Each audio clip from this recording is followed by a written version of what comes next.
பேரன்பிற்கும் பெருமதிப்பிற்கும் உரிய எல்லாம் வல்ல அல்லாஹுடைய நல்லடியார்களே, நாம் அனைவரும் அல்லாஹ்விடத்தில் அதிகமாக நன்மையை பெற்றுத்தரக்கூடிய ரமலான் மாதத்தில் 30 நாட்களும் நோன்பிருந்துவிட்டு அந்த நோன்பை முடித்ததன் நிகழ்வாக பெருநாளை கொண்டாடுவதற்காக இங்கே அல்லாஹ்வை போற்றி புகழ்ந்துவிட்டு அல்லாஹ்வுடைய உபதேசத்தை கேட்பதற்காக இங்கே அமர்ந்திருக்கிறோம். கண்ணியத்திற்குரிய சகோதர சகோதரிகளே, ரமலான் மாதத்தினுடைய நோன்பு மனித சமுதாயத்தில் கடமையாக்கப்பட்டதற்கு அடிப்படையான காரணம், மனிதர்கள் ஒன்றிணைந்து வாழக்கூடிய சமுதாயத்தில் தனி மனித ஒழுக்கம் என்பது மிகப்பெரிய முக்கியத்துவம் வாய்ந்தது. ஒவ்வொரு தனி மனிதனும் ஒழுக்கத்தோடு வாழ வேண்டும் என்பதற்காகவும் அவனால் பிற மனிதர்களுக்கு எந்தவிதமான இடையூறும் தொந்தரவும் ஏற்படக்கூடாது, ஒரு மனிதன் அவனுக்கு மட்டுமல்ல அனைவருக்குமாக அவன் வாழ வேண்டும் என்பதற்காக இஸ்லாம் இந்த நோன்பின் வழியாக தனி மனித ஒழுக்கத்தை அதிகமாக வலியுறுத்துகிறது. இந்த ரமலான் மாதத்தை பொறுத்த வரைக்கும் நீங்கள் அனைவரும் அதிகமாக உணர்ந்த ஒன்று, அதிகமாக தீமையிலிருந்து உங்களை நீங்கள் விலக்கி இருந்திருப்பீர்கள். பல்வேறு தீமைகளிலிருந்து நம்மை காத்திருப்போம். அது நம்மை மட்டும் பாதுகாக்கவில்லை, நம்மை சுற்றி இருக்கக்கூடிய மனிதர்களுக்கும் அது நன்மையை செய்திருக்கிறது. அதுபோலத்தான் எல்லா மாதங்களிலும் ஒரு மனிதன் தனி மனித ஒழுக்கத்தோடு வாழ வேண்டும் என்பதற்காக இஸ்லாம் நோன்பை நமக்கு கடமையாக்கி இருக்கிறது. இந்த நோன்பின் வழியாக இறையச்சம் என்கிற ஒற்றை குடையின் கீழ் அனைத்து மனித சமுதாயமும் ஒருங்கிணைந்து விட்டால் சமூகத்தில் பல்வேறு விதமான தீமைகள் ஒளிந்துவிடும் என்று அல்லாஹ் நமக்கு அறிவுறுத்துகிறான். அப்படிப்பட்ட இஸ்லாமிய மார்க்கம் தனி மனித ஒழுக்கத்தை அதிகமாக கட்டமைக்கிற ஒரு மார்க்கம் இன்றைக்கு உலக அளவில் எதிர்க்கப்படுகிறது. ஏன் சிந்தித்தீர்களா? தனி மனித ஒழுக்கத்தை இந்த மார்க்கத்தை போன்று வேறு எந்த ஒரு மார்க்கமும் நமக்கு வழிகாட்டவில்லை. ஆனால் அப்படி ஒழுக்கத்தை போதிக்கிற ஒரு மார்க்கம் இன்றைக்கு உலக அளவில் மிக பெரிய அளவில் அச்சுறுத்தப்படுகிறது, காயப்படுத்தப்படுகிறது.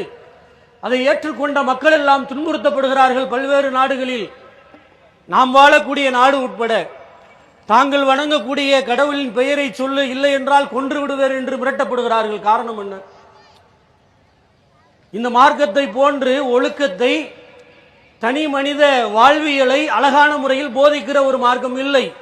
ஆனால் இந்த அளவுக்கு அச்சுறுத்தலை இந்த மார்க்கம் சந்திப்பதற்கும், இந்த மார்க்கத்தை பின்பற்றக்கூடிய மக்கள் சந்திப்பதற்கும் அடிப்படை என்ன என்பதை புரிந்து கொள்ளுங்கள். இன்றைக்கு நாம் தெரிந்து கொள்ள வேண்டிய ஒரு அவசியமான செய்தி அது. இஸ்லாமிய மார்க்கம் உலக அளவில் இது போன்ற அவதூறு பிரச்சாரங்களால், இஸ்லாத்திற்கு எதிரான தவறான அவதூறு பிரச்சாரங்களால் அச்சுறுத்தப்படுவதற்கு அடிப்படை காரணமே இஸ்லாம் பேசுகிற சமூக நீதி.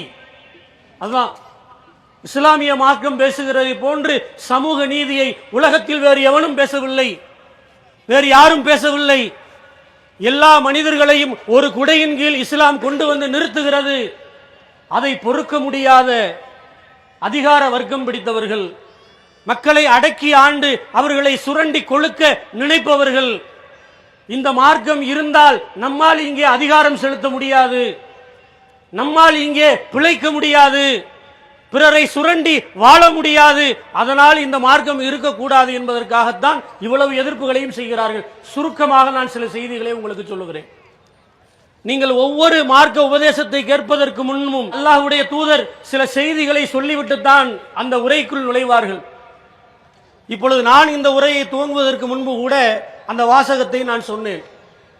அல்லாஹ் திருமறையில் சொல்லுகிறான், 4வது அத்தியாயத்தின் முதல் வசனம், எந்த ஒரு உரையை அல்லாஹ்வுடைய தூதர் துவங்கினாலும் அந்த உரையின் துவக்கத்தில் அல்லாஹ்வுடைய தூதர் இந்த செய்தியை சொல்லாமல் இருக்க மாட்டார்கள்.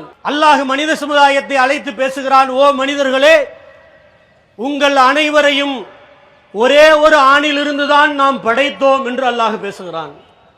அந்த ஒருவரில் இருந்து அவரது துணைவியை நாம் படைத்தோம், அவர்களில் இருந்து ஆண்களையும் பெண்களையும் நாம் பல்கி பரவச் செய்தோம். எனவே அந்த ஒரு இறைவனை நீங்கள் அஞ்சுங்கள். அவ்வளவுதான். இஸ்லாம் சொல்லுகிற சமூக நீதி என்ன தெரியுமா? இந்த ஒற்றை வசனத்தில் அல்லாஹ் ரப்புல் ஆலமீன் அழகாக நமக்கு பாடம் நடத்தி விட்டான். இந்த உலகத்தில் உள்ள எல்லா மனிதர்களும் ஒரு தாய் தந்தையரிலிருந்து பிறந்தவர்கள். இங்கே எவனும் உயர்ந்தவனும் கிடையாது, தாழ்ந்தவனும் கிடையாது. பிறப்பின் அடிப்படையில் நான் உயர்ந்தவன், பிறப்பின் அடிப்படையில் நீ தாழ்ந்தவன். இந்த உலகத்தில் இந்த மொழிதான் உயர்ந்தது, இந்த மொழியை பேசுபவன் தான் உயர்ந்தவன். இந்த உலகத்தில் வெள்ளையாக இருப்பவன் தான் உயர்ந்தவன், கருப்பாக இருப்பவன் தாழ்ந்தவன், இந்த மொழி பேசுகிறவன் இழிந்தவன் என்று பல்வேறு விதமாக இங்கே மனிதர்களுக்குள் ஏற்றத்தாழ்வுகளை பரப்பி அந்த ஏற்றத்தாழ்வுகளின் வழியாக மக்களை அடிமைப்படுத்தி ஆண்டாண்டு காலமாக மக்களை சுரண்டி கொளுத்தவர்களுக்கு இந்த கொள்கை சம்மட்டி அடி அடித்திருக்கிறது. இஸ்லாம் சொல்லுகிற இந்த சமூக நீதி அவர்களை புரட்டி போட்டிருக்கிறது. இந்த நியதி நடைமுறைக்கு நின்றுவிட்டால் நாளை நம்மால் இங்கே பிழைக்க முடியாது. அதுதான் அடிப்படை. நீ இந்த குலத்தில் பிறந்து விட்டாய், நீ படிக்க கூடாது. நீ எப்படி டாக்டருக்கு படிக்கலாம்? நீ டாக்டருக்கு படிக்கலாமா? நீ இன்ன குலத்தில் பிறந்தவன், நீ எப்படி படிக்கலாம்? நீ இன்ன மொழி பேசுகிறவன், நீ எப்படி வரலாம் என்று சாதியின் அடிப்படையில், பிறப்பின் அடிப்படையில் மக்களை அடுக்கடுக்காக பிரித்து அவர்களுக்குள் ஒருவர் மீது ஒருவரை வெறுப்பை ஏற்படுத்தி மனிதர்களுக்குள் பிளவை கட்டமைத்து விட்டார்கள் ஆண்டாண்டு காலமாக. அதன் வழியை இன்றைக்கும் மனித சமுதாயம் அனுபவித்துக் கொண்டிருக்கிறது. பொருளாதாரத்தில் ஒருவன் உயர்ந்து விட்டால் அவன் இருக்கிற சாதியை சொல்லி அவனை இழிவுபடுத்தக்கூடிய நிலையை பார்க்கிறோம். இந்த நாட்டில் பிரதமராக இருந்தால் கூட, குடியரசுத் தலைவராக இருந்தால் கூட அவர்களுக்கென்று ஒரு மதம் இருக்கிறது என்று சொல்லி அவர்கள் சில இடத்திற்கு சென்றால் சில தீண்டாமையை கடைபிடிப்பதை இந்த நாடு கண்டிருக்கிறது. இல்லை என்று மறுக்க முடியுமா? பிறப்பின் அடிப்படையில் யாரும் இங்கே உயர்ந்தவர் தாழ்ந்தவர் கிடையாது, இஸ்லாம் உடைக்கிறது. அதே நேரத்தில் நபிகள் நாயகம் உயர்குலத்தில் பிறந்தவர்கள், பிலால் ரலியல்லாஹு அன்ஹு அவர்கள் தாழ்ந்த குலத்தில் பிறந்தவர்கள். அப்படிப்பட்ட காலத்தில் நபிகள் நாயகம் இதை போட்டு உடைத்தார்கள். எல்லா விஷயங்களிலும் நபிகள் நாயகத்திடம் ஒரு நபித்தோழர் வருகிறார். அல்லாஹ்வுடைய தூதரே, நான் சில நாடுகளுக்கு சென்றேன், அங்கே இருந்த மக்கள் அந்த நாட்டு மன்னரினுடைய காலில் விழுந்து வணங்குவதை நான் பார்த்தேன். நான் காலில் விழுவதற்கு தகுதியானவர் நீங்கள் தான், எனவே உங்கள் காலில் நான் விழப்போகிறேன் என்கிறார். நபிகள் நாயகம் சொன்னார்கள், ஒவ்வொரு மனிதனுக்கும் சுயமரியாதை முக்கியம். எந்த ஒரு மனிதனும் இன்னொரு மனிதனுடைய காலில் விழுவதை தடை செய்வதற்குத்தான் நான் வந்திருக்கிறேன். அனைத்து மனிதர்களும் ஒன்றிணைந்து படைத்த இறைவனின் காலில் விழ வேண்டுமே தவிர நான் உயர்ந்தவன் என்பதற்காக, நான் அதிகாரம் படைத்தவன் என்பதற்காக, நான் இன்ன மொழி பேசுகிறவன் என்பதற்காக, நான் மதகுரு என்பதற்காக என் காலில் யாரும் விழக்கூடாது என்று சுயமரியாதையை ஒவ்வொரு மனிதனுக்கும் நிலைநாட்டியவர்கள் நபிகள் நாயகம். அதனால் தான் அவர்களுக்கு எரிகிறது. அது எப்படி? ஒருவர் காலில் ஒருவரை விழ வைத்து அடிமைத்தனத்தை உருவாக்கி வைத்திருக்கிறோம், சமூகத்தை கட்டமைத்திருக்கிறோம். இங்கே அதை உடைத்தால் நாம் எப்படி பிறரை அடக்கி ஆள்வது நினைக்கிறார்கள். அதனால் நினைக்கிறார்கள் இந்த கொள்கை நீடிக்க கூடாது, மனிதர்கள் அனைவரும் சமம் என்று வருகிற பொழுது அங்கே நம்மால் அவர்களை அடிமைப்படுத்த முடியாது என்ற காரணத்தினால் எதிர்க்கிறார்கள். இந்த இஸ்லாம் இங்கே இருக்கக்கூடாது என்று முனைகிறார்கள். அதற்காக நீதி, முஸ்லிமா உனக்கு ஒரு நீதி, முஸ்லிம் அல்லாதவனா உனக்கு ஒரு நீதி. முஸ்லிம் ஒரு காரியத்தை செய்துவிட்டால் அவனுக்கு ஒரு நீதி, முஸ்லிம் அல்லாதவன் என்றால் அவனுக்கு ஒரு நீதி என்கிற நிலை பார்க்கிறோம், உலகம் முழுக்க பார்க்கிறோம்.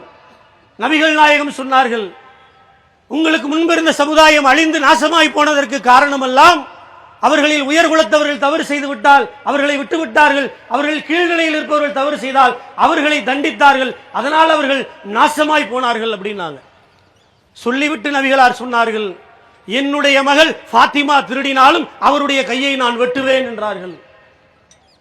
ஒரு இடத்தில் நபிகள் நாயகத்தினுடைய சிறிய தந்தை அப்பாஸ் ரலியல்லாஹு அன்ஹு அவர்கள் ஜக்காத் தர மறுக்கிறார்கள். ஜக்காத் என்பது இஸ்லாமிய கடமை, ஒவ்வொரு முஸ்லிமும் தர வேண்டும். இஸ்லாமிய ஆட்சி இருந்தால் அங்கே அரசாங்கம் அதை வசூல் செய்யும். அப்பாஸ் ரலியல்லாஹு அன்ஹு அவர்கள் தர மறுக்கிறார்கள். அல்லாஹ்வுடைய தூதரிடத்தில் இந்த செய்தி கொண்டு செல்லப்படுகிறது, என்னுடைய சிறிய தந்தையாக இருந்தாலும் அவர் ஜக்காத்து தர வேண்டும், என்னுடைய சிறிய தந்தை என்பதற்காக அவர் தர மறுத்திருக்கிறார், அதற்கு தண்டனை அவர் இன்னொரு மடங்கு கூட தர வேண்டும் என்றார்கள். சொன்னது மட்டுமல்ல, சமூக நீதியை நிலைநாட்டி காட்டியவர் நபிகள் நாயகம் ஸல்லல்லாஹு அலைஹி வஸல்லம் அவர்கள். ஆனால் இங்கே மதத்தின் அடிப்படையில் நீதி, பல இடங்களில் பார்க்கிறோம். எல்லா இடங்களிலும் வணக்க வழிபாடுகள். வணக்கமா அனைவரும் ஒரே போன்று இருக்க வேண்டும். நபிகள் நாயகம் சொன்னார்கள், 3 பேர் இருக்கிறீர்கள் என்றால், 3 பேர் இருக்கிறீர்கள், நீங்கள் தொழ வேண்டும். தொழுகை நேரம் வந்துவிட்டால் உங்களில் யார் திருக்குரானை அதிகம் மனனம் செய்தாரோ அவர்தான் தொழ வைக்க வேண்டும். அல்லாஹ்வுடைய தூதர் சொன்னார்கள். சமூக நீதி. யார் மார்க்கத்தை, யார் இந்த மத கல்வியை கற்றிருக்கிறாரோ அவன் கருப்பனாக இருக்கலாம், அவர் வெள்ளையராக இருக்கலாம், அவர் உயர் குலத்தில் பிறந்திருக்கலாம், அவர் தாழ்ந்த குலத்தில் பிறந்திருக்கலாம், அவர் வெள்ளையாக இருக்கலாம், அவர் எந்த இடத்தில் வேண்டுமானாலும் இருக்கலாம், எப்படிப்பட்டவராக வேண்டுமானாலும் இருக்கலாம். அவரிடத்தில் இருக்க வேண்டிய ஒரே தகுதி அல்லாஹ் ஒருவன் என்பதை நம்பி இருந்தால், குர்ஆனை அவர் அதிகமாக இருக்கிற 3 பேரில் அதிகமாக மனனம் செய்திருந்தால் அவர்தான் தொழ வைப்பதற்கு தகுதியானவர். இஸ்லாம் சமூக நீதியை அப்படி கட்டமைக்கிறது. நான் மட்டும்தான் தொழுகை நடத்துவேன், எனக்கு மட்டும்தான் அந்த உரிமை இருக்கிறது, கடவுளை நீ எல்லாம் உன்னுடைய வாசையால் வழிபட்டு விடக் கூடாது என்கிற வேற்றுமை இஸ்லாத்தில் கிடையாது. திருக்குர்ஆனை இந்த உலகத்தில் உள்ள அனைத்து மனிதர்களுக்கும் அல்லாஹ் இறக்கி இருக்கிறான். ஒவ்வொரு மனிதனும் குர்ஆனை மனனம் செய்ய வேண்டும். அப்படி இல்லை, நீ இன்ன சாதியில் பிறந்திருக்கிறாய், இன்ன குலத்தில் பிறந்திருக்கிறாய், அதனால் நீ தொலை வைக்க முடியாது என்று இஸ்லாம் பேசவில்லை. அப்படி கடவுளை கூட முதல் நிலையில் நின்று வணங்குவதற்கு இஸ்லாமிய மார்க்கம் அனைவருக்கும் சமநீதியை சொல்லுகிறது. இங்கு எந்த மனிதனையும் இஸ்லாம் சாதியின் அடிப்படையிலோ, பிறப்பின் அடிப்படையிலோ, மொழியின் அடிப்படையிலோ, இனத்தின் அடிப்படையிலோ பாகுபாடு காட்டவில்லை. அதனால் தான் இஸ்லாம் எதிர்க்கப்படுகிறது. நீங்கள் இதை வேறு எந்த மார்க்கத்திலும் பார்க்க முடியாது. எப்படியாவது காலி பண்ணிடணும் அப்படின்னு நினைக்கிறான். இப்ப நம்முடைய வேலை என்ன? அப்படிப்பட்ட இஸ்லாமிய மார்க்கத்தை பின்பற்றக்கூடிய நாம் இந்த செய்தியை உலக மக்களுக்கு கொண்டு போய் சேர்க்க வேண்டும். எல்லா தரப்பு மக்களுக்கும் இதை கொண்டு போய் சேர்க்க வேண்டிய பொறுப்பு நம்மிடத்தில் இருக்கிறது. ஒரு கூத்தாடி கட்சி ஆரம்பித்து விட்டான் என்பதற்காக அவனுக்கு பின்னால் இன்றைக்கு போய் பெண்களும் இளைஞர்களும் போய் நிற்கிறீர்களே, வெட்கப்பட வேண்டாமா? அசிங்கமாக இல்லையா? லக்கது கான லக்கும் ஃபீ ரசூலுல்லாஹி உஸ்வத்துல் ஹஸனா, உங்களிடத்தில் அழகிய முன்மாதிரியாக இந்த தூதரை நாம் அனுப்பியிருக்கிறோம் என்று அல்லாஹ் சொல்லுகிறான். அப்படிப்பட்ட அழகிய தூதரை பின்பற்றுவதை, முன்மாதிரியாக எடுத்துக்கொள்வதை விட்டுவிட்டு நித்தம் ஒரு பெண்களோடு மது போதையில் தினமும் ஊதாரியாக ஊர் சுற்றி கொண்டிருக்கும் கதாநாயகன் என்று, எங்களுக்கெல்லாம் அவர்கள் முன்மாதிரி என்று, அவர்களுக்கு நாங்கள் ரசிகர்கள் என்று வெட்கமே இல்லாமல் இந்த சமூகத்தில் பேசி திரிகிற இளைஞர்களே, பெண்களே, அறிந்து கொள்ளுங்கள். உங்களுக்கு ஒரு பாதிப்பு என்றால் இவர்கள் எவனும் நிற்கப் போவதில்லை. நாளை மறுமையில் அல்லாஹ் நீங்கள் செய்த நன்மைக்காகத்தான் உங்களை விசாரிக்க போகிறான். அதை பயந்து கொள்ளுங்கள். நாளை மறுமையில் உங்களுடைய நற்செயல்களுக்காக நீங்கள் சொர்க்கம் செல்ல வேண்டும் என்று விரும்பினால் உங்களுக்கு கிடைக்கப்பட்டிருக்கிற இந்த அற்புதமான மார்க்கத்தை சரியான முறையில் கொண்டு போய் சேருங்கள். இதற்காகத்தான் நம்மை அவதூறு பேசுகிறார்கள், அழிக்க நினைக்கிறார்கள். அதற்கு எதிரான சரியான பிரச்சாரம் என்பது இந்த மார்க்கத்தை உரிய முறையில் புரிந்து கொண்டு அதை கடைபிடித்து பிறருக்கு எடுத்துச் சொல்வதுதான். அப்படிப்பட்ட நல்ல மக்களாக அல்லாஹ் ரப்புல் ஆலமீன் நம் அனைவரையும் ஆக்கி அருள் புரிய வேண்டும் என்று கேட்டு எனது உரையை நிறைவு செய்கிறேன். வாஹிருதவானா அல்ஹம்துலில்லாஹி ரப்பில் ஆலமீன். அஸ்ஸலாமு அலைக்கும் வரஹ்மத்துல்லாஹி வபரகாத்துஹு. அல்லாஹு அக்பர், அல்லாஹு அக்பர்.